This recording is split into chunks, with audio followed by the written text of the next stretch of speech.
जय हिंद। देखिए, supreme court ने अभी हाल ही के डिसीजन में उसने इलेक्टोरल बॉन्ड को असंवैधानिक घोषित करते हुए उसे रद्द कर दिया है और निर्वाचन आयोग को आदेश दिया है कि वो पूरी डेटा को पब्लिक करे। अब ये इलेक्टोरल बॉन्ड क्या होता है इसको समझते हैं। देखिए, भारत दुनिया का सबसे बड़ा लोकतंत्र है जनसंख्या के हिसाब से, और हम लोग लोकतंत्र की जननी है। बिहार की लिच्छवी गणराज्य में सबसे पहले लोकतंत्र की स्थापना हुई थी।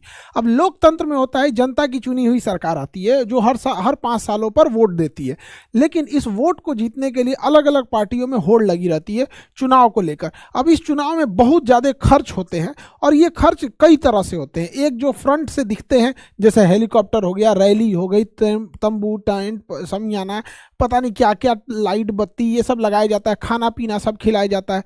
कुछ ऐसे भी खर्च होते हैं जैसे डिजिटल खर्च होते हैं, अखबार में ऐड देना, बड़े बड़े होर्डिंग्स लगाना, पर्चियाँ बांटना, मोबाइल पे मैसेजेज करना, गाड़ियों वगैरह से अनाउंसमेंट करना। इसके अलावे अंडर द टेबल भी बहुत लोग पैसे खिलाते हैं। कभी कहीं मुर्गा चावल चलता है, कहीं कुछ शराब वराब पी के लोग, मतलब पैसा शराब बांट के भी लोग वोट मांग लेते हैं। तो कई तरह के ऐसे खर्च होते हैं यहाँ पे। तो ये तो इलीगल खर्च है, लेकिन इन खर्चों को जो सरकार दिखाती है कि हमने ये खर्च किया, इस खर्चे के लिए राजनीतिक पार्टी कोई बिजनेस तो करती नहीं, कोई ड्यूटी तो करती नहीं है। तो उन्हें क्या होता है, फंड की जरूरत होता है, चुनाव की जरूरत होती है। तो राजनीतिक पार्टियों को चंदा दिया जाता है। यहाँ यह चंदा हर देशों में चलता है, जब तक कि ये एक रूल रेगुलेशन के अंडर में रहे तब तक ही चलता है। कोई आदमी है जिससे लगता है उसकी विचारधारा की पार्टी है, उसे पैसा दे देता है, किसी के पास ज़्यादा है किसी का कम, अपने हिसाब से फंड देते हैं और इसी फंड के हिसाब से वो अपने डेली के खर्च को निभाते करते हैं। जैसे देखते हैं किसी एक पार्टी वाला हेलीकॉप्टर से जाता होगा तो पार्टी फंड से ही सारे पैसे जाते होंगे, कोई चार्टर्ड प्लेन से जा रहा है, ये सारे पैसे पार्टी फंड से जाते हैं। तो पार्टी के पास फंड ज़्यादा रहता है। अब इसमें क्या होता था कि फंड में एक समस्या ये होती थी कि अगर कोई किसी को फंड देता था तो उसमें ब्लैक मनी बहुत ज़्यादा होता है। जैसे किसी के पास टैक्स का पैसा है, टैक्स नहीं दिया है, अब वो कैश ले जाके कहीं पे पार्टी में दे देता था, तो उसमें क्या होता था कि वो कैश का बहुत ट्रांजैक्शन ज़्यादा होने लगा। तो इसी को देखते हुए 2018 में इलेक्टोरल बॉन्ड लाया गया। इस इलेक्टोरल बॉन्ड के माध्यम से एसबीआई इलेक्टोरल बॉन्ड को जारी करती है। कोई भी व्यक्ति एसबीआई के कुछ फिक्स शाखाओं में जाके, ब्रांचेज में जाके इलेक्टोरल बॉन्ड खरीद सकता है। ये जो रसीद दिख रही है यही इलेक्टोरल बॉन्ड है। इस इलेक्टोरल बॉन्ड पे कुछ भी नहीं लिखा रहेगा कि कौन खरीदा है, किस पार्टी को देगा। जिसके पास ये आ गया, ये चलता फिरता डिमांड ड्राफ्ट की तरह है। यहाँ पर जैसे मोबाइल का रिचार्ज होता है ना, जो खुरुच लिया जिसके पास वो नंबर है, रिचार्ज करके निकल जाएगा, उसी तरह से ये भी था, एक तरह का कूपन था। जो खरीद लेगा इसको और राजनीतिक पार्टी को दे दीजिएगा, वो इसको कैश करा लेगा। किसके अकाउंट से आया, किसको गया, किसी को नहीं पता, बट एसबीआई को पता रहता था। यही था इलेक्टोरल बॉन्ड सिस्टम। इसमें इलेक्टोरल बॉन्ड जो थे, इसके यही हो गया आपका इलेक्टोरल बॉन्ड, यही एसबीआई ही जारी कर सकती थी। ये साल में हर 3 महीने पे जारी किया जाता था, 1 से 10 जनवरी के बीच में, 1 से 10 अप्रैल के बीच में, 1 से 10 जुलाई के बीच में, 1 से 10 अक्टूबर के बीच में। साल में हर 3-4 महीने पे 10-10 दिन के लिए इलेक्टोरल बॉन्ड के लिए खुलते थे शाखाएं एसबीआई में। कितने का इलेक्टोरल बॉन्ड ले सकते थे? 1000 का ले सकते थे, 10,000 का, 1 लाख का, 1 करोड़ का। अब जैसे किसी को 5 करोड़ का देना है तो 5 को बॉन्ड ले लेगा 1 करोड़ वाला, तो इस हिसाब से बॉन्ड ले सकता था। देखिए, 15 दिन के अंदर यह बॉन्ड जब वो खरीदता था तो उसके 15 दिन के अंदर, डेट जो रहता था उसका 15 दिन के अंदर वो राजनीतिक पार्टी को दे देना होता था और राजनीतिक पार्टी अपनी अकाउंट में इसको कैश करा लेती थी। अगर 15 दिन क्रॉस हो गया तो ये पीएम केयर फंड में चल जाएगा। न पीएम केयर फंड का किसी को पता है कि कहाँ पैसा जाता है, कहाँ नहीं, सरकार किधर खर्च करती है। हालांकि सरकार अपने ऑडिट से बाहर रखी हुई पीएम केयर फंड को, और इस राजनीतिक पार्टी को भी नहीं पता चलता था।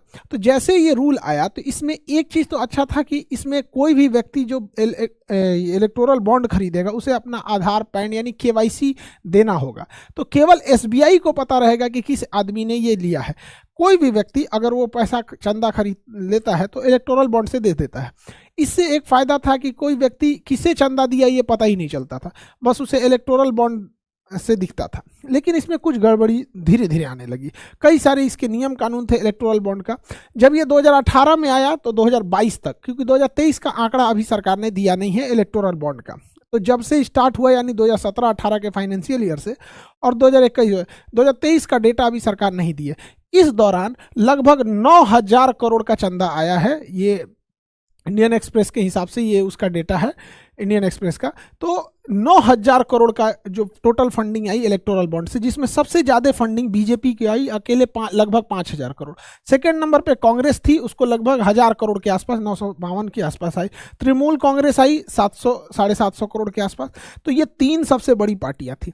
हालांकि अगर आप देखेंगे तो किसी भी समय में रूलिंग गवर्नमेंट को सबसे ज्यादा चंदा मिलता है। एक समय था 2004 से 2014 के बीच में सबसे ज्यादा चंदा कांग्रेस को मिला था।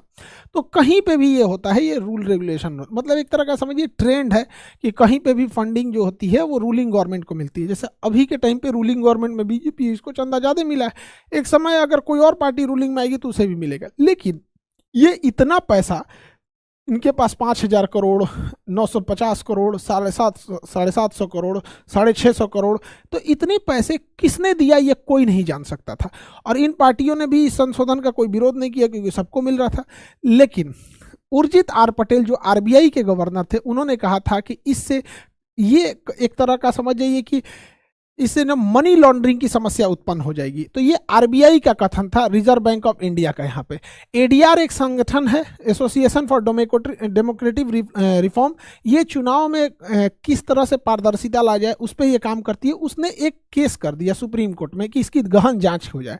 वहीं निर्वाचन आयोग का भी कहना था कि इससे पारदर्शिता की कमी हो रही है, जनता को पता ही नहीं चल रहा है कि किस कंपनी ने किसे पैसा दिया। कई बार आरोप लगता है सरकार के ऊपर, हर सरकारों के ऊपर लगता है कि वो किसी एक कंपनी को प्रॉफिट दे रही है। तो कहीं ऐसा तो नहीं है कि उस कंपनी ने ज्यादा चंदा दिया है, 10 रुपया चंदा दे के 10,000 का काम करा ले, क्योंकि सरकार अपने जेब से तो कोई काम करती नहीं हो, तो देश का पैसा होता है यहाँ पर। तो इसी के लिए सुप्रीम कोर्ट में एक लंबी बहस चली थी। और सुप्रीम कोर्ट में एडीआर यहाँ पे प्रशांत भूषण और कपिल सिब्बल, ये सुप्रीम कोर्ट के बहुत सीनियर जज हैं। अमूमन देखेंगे कि गवर्नमेंट के जो भी केसेस वगैरह होते हैं वहाँ पे काफ़ी मतलब संवैधानिक, मतलब जो कोर्ट में है काफ़ी गवर्नमेंट के क्रिटिक भी रहे हैं ये लोग। तो एक लंबा केस चला यहाँ पर सुप्रीम कोर्ट में, और सुप्रीम कोर्ट के सामने दलीलें रखी गई कि आखिर इस इलेक्टोरल बॉन्ड से क्या क्या लॉसेज होते रहे थे। तो देखिए इसमें कुछ खामियां थी जिसे सुप्रीम कोर्ट ने समझा। इलेक्टोरल बॉन्ड में जो कंपनियां पहले क्या थी कि आप चंदा तभी दे सकते हैं, आपका जितना प्रॉफिट है उसके 7.5% से ज़्यादा आप चंदा नहीं दे सकते हैं। और हकीकत भी है कि भैया 7.5% कोई भी अपने प्रॉफिट का एक राजनीतिक पार्टी को चंदा दे दे, इससे ज़्यादा क्यों देगा। लेकिन इसमें कह दिया गया नहीं, आपको जितना मन है वो दे देना है। तो एक ये गड़बड़ थी कि भैया इतना काहे चंदा देंगे आप। दूसरा कि रेवेन्यू मतलब होता है कि टोटल आपने कितना सेल कर दिया, वो आपका प्रॉफिट नहीं होता है। रेवेन्यू जैसे कोई सब्जी वाला 100 रुपया बेचा तो 100 रुपया उसका रेवेन्यू है, 100 रुपया उसका प्रॉफिट नहीं है। तो पहले ये था कि रेवेन्यू का 10% ही आप चंदा दे सकते थे, इसमें कह दिया गया नहीं जितना मन दे दीजिए यहाँ पे। तो यहाँ तक तो समझ में आता है कि भैया हाँ प्रॉफिट में है, रेवेन्यू में है तो चंदा दे रहे हैं। हद तब हो गया जब इलेक्टोरल बॉन्ड के माध्यम से लॉस मेकिंग कंपनी भी चंदा देने लगी। अरे भैया तुम लॉस में हो, तुम क्यों चंदा दे रहे हो। तो बड़ा घचपच होने लगा यहाँ पर। तो गवर्नमेंट इस जब सुप्रीम कोर्ट के सामने ये बात रखी गई तो सुप्रीम कोर्ट ने इस पर बहुत सख्त टिप्पणी किया था यहाँ पर। इसके अलावा एक और चीज़ था कि पहले भारत में कोई भी विदेश से चंदा नहीं दे सकता था। अब आप कल्पना कीजिए कि चाइना के पास बहुत पैसा है, चाइना अगर किसी भारत के राजनीतिक पार्टी को करोड़ों रुपए दे दे चंदा के रूप में और उसके पसंद की यहाँ सरकार बन जाए, तो वो सरकार भारत की रहेगी लेकिन वो इशारा चाइना का रहेगा। इसलिए भारत में ये बैन लगाया गया था कि कोई भी विदेश से चंदा नहीं ले सकता है। लेकिन इलेक्टोरल बॉन्ड में एक समस्या थी कि कोई भी विदेश की कंपनी, यहाँ मदर कंपनी है, वो अपनी एक छोटी सी कंपनी इंडिया में डाल देगी। इसे हम लोग सेल कंपनी या डॉटर कंपनी कह देंगे, सब्सिडरी कहिए या सेल कंपनी कहिए। अब ये चाइना से डायरेक्ट चंदा नहीं आ सकता, अब यहाँ से इस पार्टी में, इस कंपनी में चंदा आएगा और ये कंपनी फिर इंडिया में चंदा दे सकती है अलग अलग राजनीतिक पार्टियों को। तो ये तो बहुत चिंता का विषय है। इलेक्टोरल बॉन्ड के माध्यम से ये पॉसिबल था। तो ये सारी चीज़ों को सुप्रीम कोर्ट के समक्ष जब रखा गया तो सुप्रीम कोर्ट ने सरकार से पूछा। सुप्रीम कोर्ट के 5 संवैधानिक जजों की पीठ ने पूछा था। देखिए सुप्रीम कोर्ट का रूल है, जब भी कोई संवैधानिक मामला जाएगा जिसमें संविधान में बनाए गए संसद द्वारा पारित किसी विधेयक को बदलना हो या कोई संविधान में चेंजिंग करना हो, तो उसे संवैधानिक पीठ कहते हैं। इसमें कम से कम 5 जज होने चाहिए। ज़्यादा से ज़्यादा आप 34 जज को बैठा दीजिए, उससे बहस नहीं, लेकिन कम से कम 5 जज होना चाहिए। आप देखिएगा बाबरी मस्जिद राम जन्मभूमि पे भी 5 जज थे यहाँ पे, तो कम से कम 5 जज होने चाहिए। गोलकनाथ में तो 9 जज मामले थे। और वही अगर केशवानंद भारती देखेंगे तो अब तक का सबसे बड़ा बेंच था, उसमें 13 जज मिल के फैसला सुना रहे थे। तो यहाँ 5 जजों की खंडपीठ थी और 5 जजों की संवैधानिक पीठ को लीड कर रहे थे खुद भारत के मुख्य न्यायाधीश डीवाई चंद्रचूड़ नियुक्त कर रहे थे। तो उन्होंने सरकार से पूछा कि आपकी क्या मजबूरी है, इससे तो कोई करप्शन कम नहीं हो रहा है। तो इन्होंने कहा कि ठीक है, इससे करप्शन ये है कि कम हो रहा है कि कैश का लेन देन नहीं हो रहा है। तो सुप्रीम कोर्ट ने कहा कि करप्शन को दूर करने के और भी रास्ते हैं, आखिर जनता को क्यों नहीं दिया जाएगा इसकी जानकारी। तो सरकार के दो मुख्य दलील थे। हालांकि इस इलेक्टोरल बॉन्ड को जब अरुण जेटली वित्त मंत्री हुआ करते थे तब लाए थे। सरकार का एक दलील जायज था, एक दलील पर सुप्रीम कोर्ट ने नाराजगी बताई। कौन सा दलील जायज था? एक था प्राइवेसी, कि अगर कोई कंपनी सरकार को चंदा दे रही है और इसका सार्वजनिक कर दिया जाएगा तो हो सकता है कि जब वो सरकार में न रहे तो दूसरी जब पार्टी सरकार में आएगी तो उस कंपनी को अच्छे से बिहेव न करे, या ऐसा लगे कि भैया तुम तो उस गोल के हो, तुम इस ग्रुप के हो।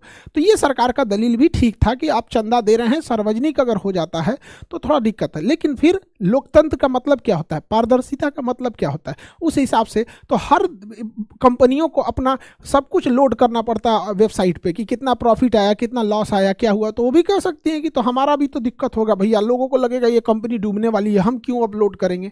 तो होता है ना ये चीज़ों को। कोई कंपनी घाटे में गई, कैसे आपको पता चला? क्योंकि उसने नेट पे अपलोड किया MCA के साइट पे। तो सरकार का भी कहना था कि इसको लोड करना होगा यहाँ पर। दूसरा, सरकार ने जो दलील दी थी कि जनता की जो राइट टू इंफॉर्मेशन का अधिकार है, जानने का अधिकार है, वो सीमित है, हर मामला जनता क्यों जानेगी। तो सरकार ने कहा, सुप्रीम कोर्ट ने कहा कि यह कोई राष्ट्रीय सुरक्षा से जुड़ा मामला नहीं है कि जनता को नहीं बताना है, या कोई कॉपीराइट पेटेंट या कोई वैज्ञानिक उपलब्धि नहीं है कि जनता को ना बताएं क्योंकि ये पूरी तरह फैल जाएगा। ये तो जनता के द्वारा चुनी गई सरकार कहां से पैसे ला रही है उसकी जानकारी है। अतः यह आर्टिकल 19A में जो अभिव्यक्ति की आजादी है, जिसमें राइट टू इंफॉर्मेशन भी छुपा है, उसका उल्लंघन मानते हुए सुप्रीम कोर्ट के 5 जजों ने 5-0 के साथ इस फैसले को निरस्त कर दिया। मतलब इस इलेक्टोरल बॉन्ड को निरस्त कर दिया। यानी पांचों जज ने कहा कि यह असंवैधानिक, अनकॉन्स्टिट्यूशनल है। इलेक्टोरल बॉन्ड, अब कोई भी आदमी इलेक्टोरल बॉन्ड को नहीं खरीद सकता है। इलेक्टोरल बॉन्ड पे प्रतिबंध लगा दिया गया। और सुप्रीम कोर्ट ने कहा SBI को कि तुम्हारा जितना लोग आज तक इलेक्टोरल बॉन्ड खरीदा है तुम्हारे यहाँ से, ये सबका डाटा तुम निर्वाचन आयोग को सौंपो। सबका डाटा निर्वाचन हो। तो कहा कि अब हम कैसे सौंपेंगे? तो कहा गया देखो, हर इलेक्टोरल बॉन्ड पे कुछ सीरियल नंबर होता है। वो सीरियल नंबर जो इंसान खरीदने गया था वो अपना KYC का मतलब होता है know your customer. KYC, know your customer, अपने कस्टमर को पहचानो। तो पैन आधार तो आपस में लिंक होते हैं। उस हिसाब से आप बताइए, आपको 3 सप्ताह से 4 सप्ताह का समय दिया जाता है। आप इस चीज़ को डिसीजन लीजिए कि आप सारा डाटा दीजिए। और 13 मार्च तक का समय दे दिया सुप्रीम कोर्ट ने निर्वाचन आयोग को कि आप ये सारा डेटा सार्वजनिक कीजिए। तो 13 मार्च के बाद देखना होगा कि जब ये डेटा सार्वजनिक आएगा तो जो बड़ी बड़ी कंपनियां हैं, कौन कंपनी किसको चंदा दी है, ये पूरे देश को सामने समझ में आ जाएगा। हालांकि लोकतंत्र के लिए ये चीज़ें जो है, ये किसी पार्टी के पक्ष या विपक्ष की बात नहीं है, यह देश के पक्ष की बात है। क्योंकि देखिए, कोई ज़रूरी नहीं कि सत्ता में कौन पार्टी है कौन पार्टी नहीं है, हमेशा संविधान और कानून ऊपर होना चाहिए। क्योंकि तो यह फैसला किसी पार्टी के पक्ष में नहीं है, ना ही किसी पार्टी के विपक्ष में, बल्कि यह फैसला भारत के पक्ष में है। और सुप्रीम कोर्ट ने यह बहुत बड़ा डिसीजन लिया है। तो आई होप आप इस डिसीजन को समझे होंगे। और